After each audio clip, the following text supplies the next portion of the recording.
Oi pessoal, a gente está aqui com a Maria Gabriela Santana, ela é diretora executiva da Tecnobank. Muito obrigada pela sua presença aqui no FinTouch. Me fala um pouquinho sobre o Tecnobank, como que vocês atuam, qual é o core do negócio da empresa? A Tecnobank é uma empresa de tecnologia que oferece soluções para o mercado financeiro. Um dos nossos principais produtos é o registro de contrato de financiamento de veículos. Já na vertical de produtos de inovação e dados, nós temos uma iniciativa muito recente, que são os produtos de validação de CNH. E a gente tem discutido muito aqui no FinTouch sobre inovação para o ecossistema, trabalhar e operar melhor.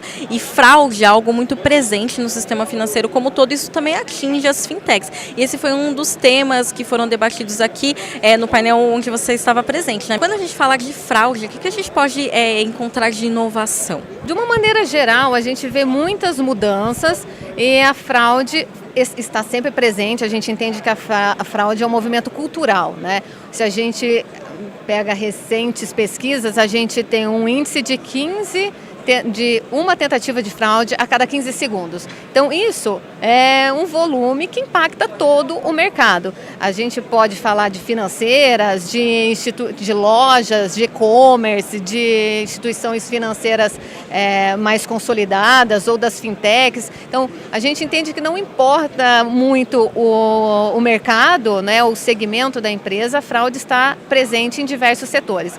Como nossa atuação ela é bem mais próxima do mercado financeiro, a gente acaba se aproximando dessas dores. E a gente começa a lidar com esse processo de transição. Antes, os bancos e as instituições financeiras tinham um processo bastante moroso e manual com relação à análise e ao diagnóstico com relação à fraude. Era comum a gente, para abrir uma conta, chegar numa agência com N documentos e com a base naquela digitalização e checagens a diversos fornecedores. Um garante o crédito, o outro garante o documento em si. Então, todas essas consultas ou todos esses aparatos, feito muitas vezes manualmente, dependendo do humano e, consequentemente, de uma falha humana, não são tão mais realidades. Por quê? Primeiro que se a gente vai para o novo sistema financeiro, a gente tem tudo digital. Com o ambiente das fintechs, que não tem uma agência, todo esse processo é feito digitalmente. Então, aqueles recursos que a gente tinha de pedir algumas validações mesmo presenciais, elas já não existem. Então, a gente tem que começar a pensar em como conseguir garantir segurança e de fato essa validação contra a fraude de uma maneira mais dinâmica, oferecendo processos não tão operacionais, né, mais automatizados, e que ainda assim entregue para o consumidor e para o cliente, né, que está consumindo essa tecnologia, uma assertividade com relação à fraude.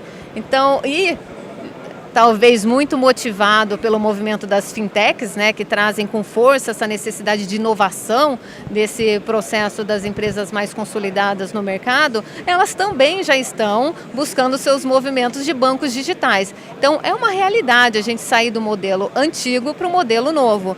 E a gente começa então a desenvolver inteligências artificiais, algoritmos, a gente começa a contar com outros recursos, às vezes os próprios smartphones hoje que a gente usa muito para checar e fazer algumas validações, a gente tem tokens ou a gente tem fotos, vídeos, todo um recurso, um aparato, e que na verdade a gente tem que unir tudo isso para entregar ao consumidor um resultado efetivo. Porque também eu não consigo hoje, e o cliente não quer mais, precisar de N empresas para conseguir o seu objetivo final, que é coibir a fraude, né? Então, essa é a nossa tentativa de conseguir reunir um número maior, né, de tecnologia e até mesmo de soluções para que o consumidor tenha na ponta o consumo de uma solução e não de N soluções, como hoje a gente vê.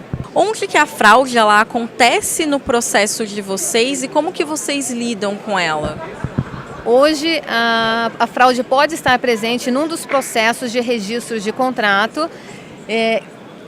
Para te explicar um pouquinho, né, como funciona o registro de contrato, um cidadão que vai até uma uma loja de carro, por exemplo, e busca fazer a sua aquisição através do financiamento, ele estabelece um contrato com um banco. Então, concedido o crédito a ele, a empresa ou essa instituição financeira tem que transmitir esses dados para o Detran, para que de fato fique gravado que aquele bem foi dado em alienação para aquele banco específico e não para outro.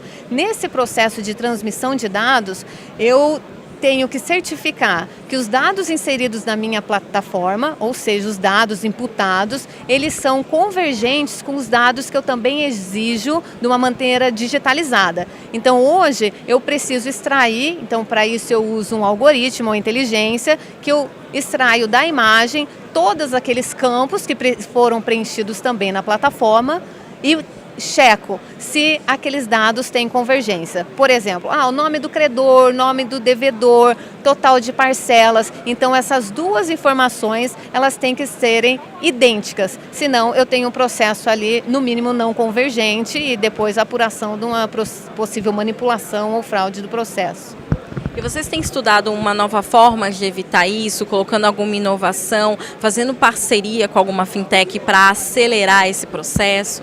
Na verdade, essa solução já nasceu, essa inteligência artificial que a gente usa, esse algoritmo, ele já nasceu de uma parceria com uma empresa que tem essa expertise, tem esse know-how. A gente entende que para a gente chegar na expertise e no know-how deles, a gente teria uma curva de aprendizado grande e que a gente resolveu um problema. Uma das empresas registradoras que saiu, inclusive, na frente resolvendo esse problema, justamente buscando parcerias e buscando se associar a empresas que estão com esse espírito, às vezes até pela propriedade de uma fintech, de emergencial, de trazer algo novo que de fato traga uma experiência melhor e traga soluções mais viáveis e mais interessantes. E por que é importante para vocês, para a Tecnobank, fazer parcerias com as fintechs, estarem próximas ao ecossistema? Por que vocês estão no FinTouch? Por que é bacana para vocês? A gente, na verdade, se identificou e assumiu que a gente precisa fazer parte desse ecossistema. E quando a gente começou a compreender, inclusive, do que se trata esse ecossistema e que há necessidade de haver um equilíbrio, e não é uma competição de fato, as fintechs precisam, em partes das instituições mais estabelecidas, até mesmo por conta de sua expertise, ou por conta do seu dinheiro, ou por conta até mesmo de todo o recurso que a gente pode oferecer.